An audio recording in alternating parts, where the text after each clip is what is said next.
My name is ډوېن. زما نوم ډوېن دی، 49 کلن یم او د نايجل پلار. My name is نايجل. I'm 16 years old. زما نوم نايجل دی او 14 کلن یم. په لاس ویګس نیواډا کې اوسېږم. Started to have flashbacks about the things that له کله نه مې چې د جورج فلويډ پېښه لیدلې، د پخوانیو پېښو یادونه مې ذهن ته راتازه کیږي او هغه څه را په زړه کیږي چې زما له کوچنیوالي پېښېدل. زه بیخي ډېر احساساتي شوم او احساسات مې همداسې ډېرېدل. اوس همدې راته یوه ستونزه پیدا کړې، ځکه ما په خپل ټول 83 کلن عمر کې همدا لیدلې دي او تاسې اوس وینئ. you say, wow. My first reaction to it, just like you, Uncle. زما غبرګون هم زما د تره په څیر دی. ما ټکان وخوړ چې ښایي کټ مټ همداسې پېښه له ما، تاسې او یا هم زما له پلار سره وشي. همدې مې ډېر پام راټول کړ چې په خپل چاپېریال کې باید د دې پېښو مخنیوی وکړو. Being in those specific type of situations. He and I have had the talk many د او ما په دې اړه ډېرې خبرې کړې دي، هغه خبرې چې هر تورپوستی پلار او مور له خپل اولاد سره کوي چې پولیسو سره څه ډول چلند وکړي. زما ستونزه دا ده چې څرنګه زوی ته ووایي چې ځان پټ کړي یا ځان پولیسو ته داسې ډول وسپاري چې هیڅ اړتیا یې نه وي.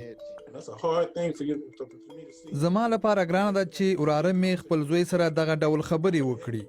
زه چې لویېدم دا ډول بحث مو نه کاوه. د هر چا د اوبو څښلو نلونه معلوم وو. ډېر ځایونه وو چې تاسې هلته تګ نشو کولی ځکه داسې قوانین وو چې له هغه ځایه لرې ساتلی. They teach a small portion of it in history. دوی په ټولګي کې د تاریخ د یوې کوچنۍ برخې درس ورکوي، خو ته ورسره غوره تړاو او په اړه یې ښه معلومات لري. زه پوهیږم چې زما تره باید له دې هر څه تېر شوی وای، خو که رښتیا ووایم ډېر وخت نه کېږي چې د هر څه پېښېدل. I've been a fire captain for the last. زه له تېرو 15 کلونو راهیسې په اطفائیه کې کار کوم. د تور کلمه راته هغوی کاروي چې مرسته یې کوم. اوس یوازې د جورج فلويډ له پېښې راوروسته په دې اړه خبرې کیږي. زما نسل بدلون منلو ته څه نه څه ډېره پرانیسته سینه لري، ځکه زما ګڼ سپین پوستي شخصي ملګري شته چې پر خپلو انسټاګرام پاڼو یې د نابرابرۍ پر ضد لیکل کړي دي. All these that are going on in this world.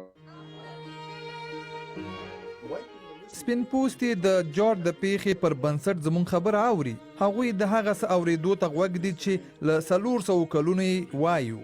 موږ د ازادۍ لپاره چغې وهو، د عدالت لپاره چغې وهو، ځکه زموږ ژوند مهم دی. زه چې د نايجل په څیر ظلموټو ته ګورم دا بدلون راته پېښېدونکی ښکاري. خلک د نابرابرۍ پر ضد درېږي او له سیاست سره د قانون پر بنسټ بدلون غواړي. موږ به پر همدې اساس د رای حق کاروو. But I feel like as my هغه څه چې زما نسل یې غواړي، ګمان کوم موږ ټول یو ځای کېدو ته اړتیا لرو او هیله من هم یم. تمه لرم دا غورځنګ روان وي. تمه ده تر بدلونه نهیلي نه شو.